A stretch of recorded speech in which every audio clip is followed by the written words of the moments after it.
أهلا بكم مشاهدينا. نبدأ هذا الموجز الإخباري من أصداء المشادة الكلامية بين ترمب وزيلينسكي.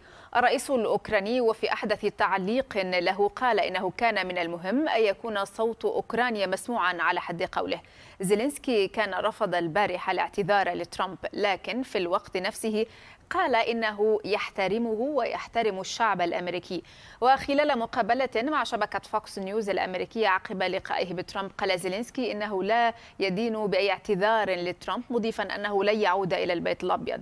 لكن زيلينسكي أكد في الوقت ذاته على أن بلاده لا تريد خسارة الشراكة مع الولايات المتحدة، مشيرا إلى إمكانية إصلاح العلاقة بينه وبين ترمب، مضيفا أن أوكرانيا لا يمكنها الصمود أمام روسيا بدون الدعم الأمريكي، وأنه يريد من ترمب أن يكون إلى جانب كييف. عموما مشاهدينا، نستمع لمجمل الجلسة التي شهدت المشادة الكلامية بين ترمب وزيلينسكي في البيت الأبيض.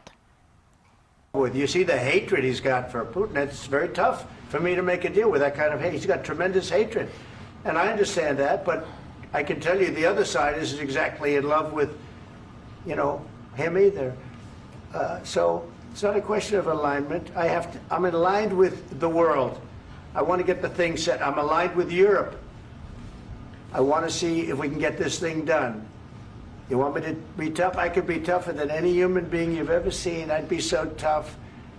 But you're never going to get a deal that way. So that's the way it goes. All right, one more question. I will respond to this. So look, for 4 years in the United States of America, we had a president who stood up at press conferences and talked tough about Vladimir Putin, and then Putin invaded Ukraine and destroyed a significant chunk of the country. The path to peace and the path to prosperity is maybe engaging in diplomacy. We tried the pathway of Joe Biden of thumping our chest and pretending that the President of the United States' words mattered more than the President of the United States' actions. What makes America a good country is America engaging in diplomacy. That's what President Trump is doing. Can I ask you? Sure. Yeah? Yeah. Okay. So he occupied our parts, big parts of Ukraine, part of East and Crimea. So he occupied it on 2014. So during a lot of years, so I'm not speaking about just Biden, but those time was Obama, then President Obama, then President Trump, then President Biden, now President Trump, and God bless, now President Trump will stop him. But during 2014, nobody stopped him. He just occupied and took. He killed people. You know what the contact 2015. 2014 2014. and 2014. 2014. Yeah. So I was not here. Yeah, but that's exactly right. Yes, but during 2014 till 2022, the situation the same. The people have been dying on the contact line. Nobody stopped him. You know that we had conversations with him, a lot of conversation, my bilateral conversation, and we signed with him, me, like a new president. In 2019, I signed with him the deal. I signed with him, Macron and Merkel, we signed ceasefire. Ceasefire. All of them told me that he will never go. We signed with him with gas contract. Gas contract. Yes, but after that, he broken this ceasefire. He killed our people and he didn't exchange prisoners. We signed the exchange of prisoners, but he didn't do it. What kind of diplomacy, JD, you are speaking about? What do you mean? I'm talking about the kind of diplomacy that's going to end the destruction of your country. Yes, but if you Mr. President, with respect, I think it's disrespectful for you to come into the Oval Office and try to litigate this in front of the American media. Right now, you guys are going around and forcing conscripts to the front lines because you have manpower problems. You should be thanking the President for trying to bring it into this conflict. Have you ever been to Ukraine that you say what problems we have? I have been to. Come once. I've actually watched and seen the stories, and I know what happens is you bring people, you bring them on a propaganda tour, Mr. President. Do you disagree that you've had problems bringing people into your military? And do you think that it's respectful to come to the Oval Office of the United States of America and attack the administration that is trying to prevent the destruction of your country? A lot of questions. Let's start from the beginning. Sure. First of all, during the war, everybody has problems. Even you, but you have nice ocean.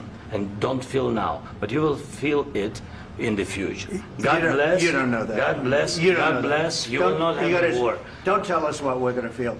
We're trying to solve a problem. Don't tell us what we're going to feel. I'm not telling you. Because you're in no position to dictate that. That's exactly what you're doing. You're in no position to dictate what we're going to feel. We're going to feel very good. You will feel influence. We're going to feel very good and very You strong. will feel influence. You're right now not in a very good position. You've allowed yourself to be in a very bad position, and he happens to be right about it. From the very beginning of the war. You're not in a good position. You don't have the the cards right now.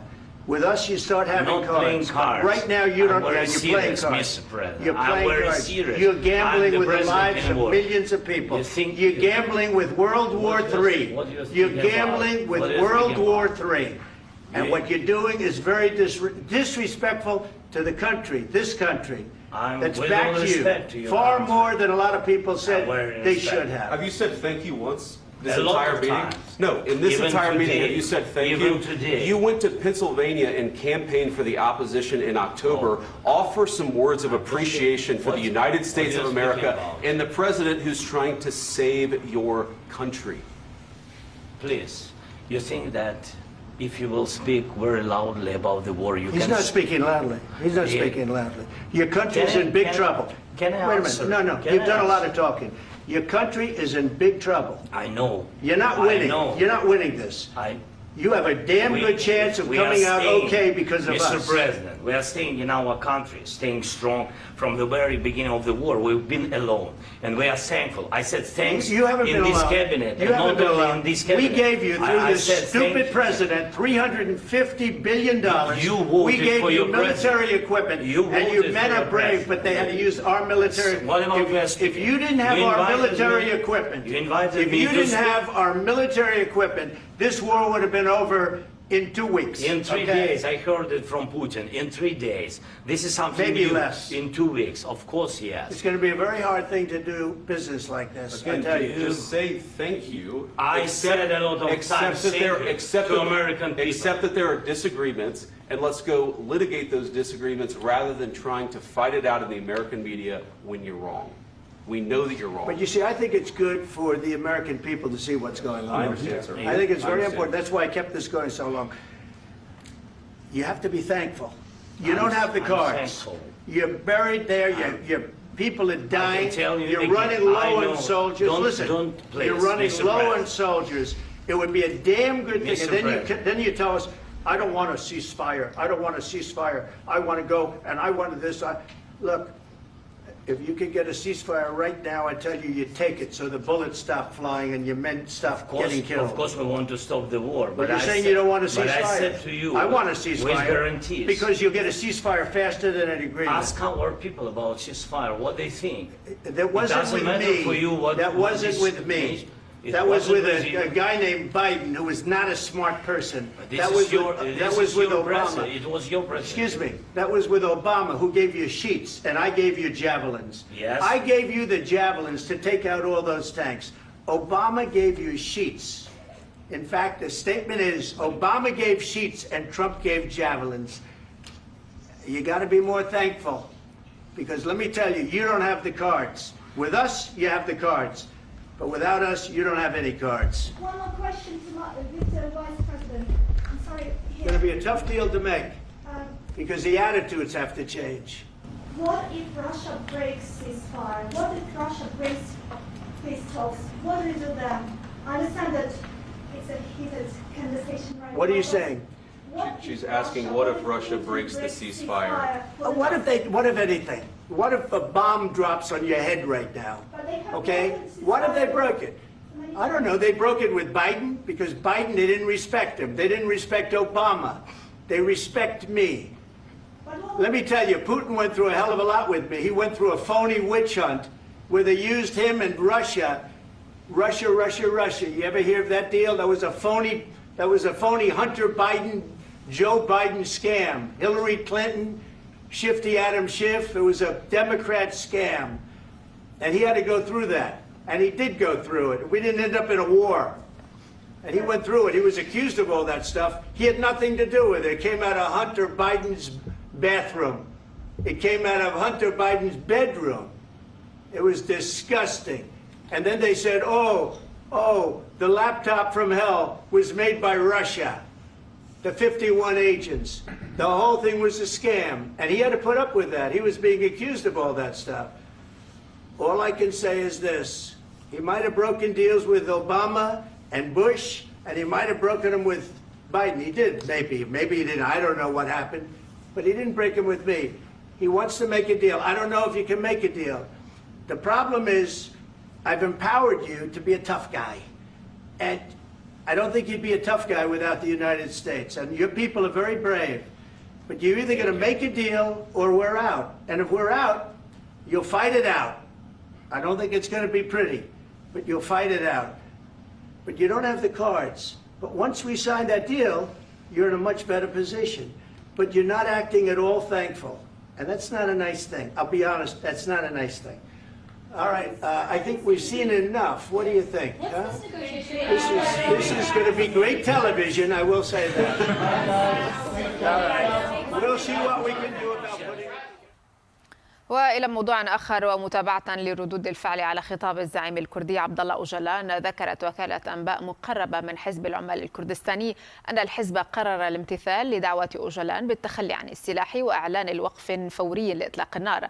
وقال حزب العمال الكردستاني إنه يأمل في أن تطلق أنقرة سراح أوجلان المحتجز في عزلة تامة تقريبا منذ عام 1999 حتى يتسنى له قيادة عملية نزع السلاح. وأضاف أن هناك حاجة لوضع شروط سياسية وديمقراطية لإنجاح العملية. إلى غزة، حيث أكدت حركة حماس أنها لم تدخل حتى الآن في مفاوضات المرحلة الثانية من اتفاق غزة، والتي كانت مقررة أثناء المرحلة الأولى التي انتهت صباح اليوم. وقال المتحدث باسم الحركة حازم قاسم إن تمديد المرحلة الأولى بالصيغة التي تطرحها إسرائيل مرفوض. وأضاف قاسم أن إسرائيل لا تريد الالتزام بإنهاء الحرب والانسحاب الكامل من غزة، وإنما تخطط للعودة لنقطة الصفر وإنهاء التهدئة. في سوريا، بدأت قوات الأمن الداخلي حملة أمنية في محيط مدينة جرمانة بريف دمشق بعد مقتل أحد عناصر قوات الأمن برصاص مسلحين قيل أنهم تابعون للواء درع جرمانة ولواء الكرامة. وأشارت مصادر محلية إلى حدوث انتشار أمني واسع في المنطقة وتعزيز التواجد العسكري وسط حالة من التوتر والاحتقان. وقد شهدت المنطقة حشودا كبيرة لقوات الأمن الداخلي، حيث تمت إقامة حواجز تفتيش بحثا عن المتورطين في الحادثة. في السودان، خرجت محطة كهرباء مروي التحويلية شمال السودان عن الخدمة جراء استهدافها بمسيرات من قبل الدعم السريع وفق ما أفادت به مصادر سودانية. وأوضحت المصادر أن المسيرات أصابت المحول البديل الذي تم تركيبه في المحطة بعد استهداف محولين كانا يشغلان مسبقا المحطة. وأشارت المصادر إلى أن الفرق الهندسية تعمل على تقييم الأضرار التي لحقت بالمحول الكهربائي.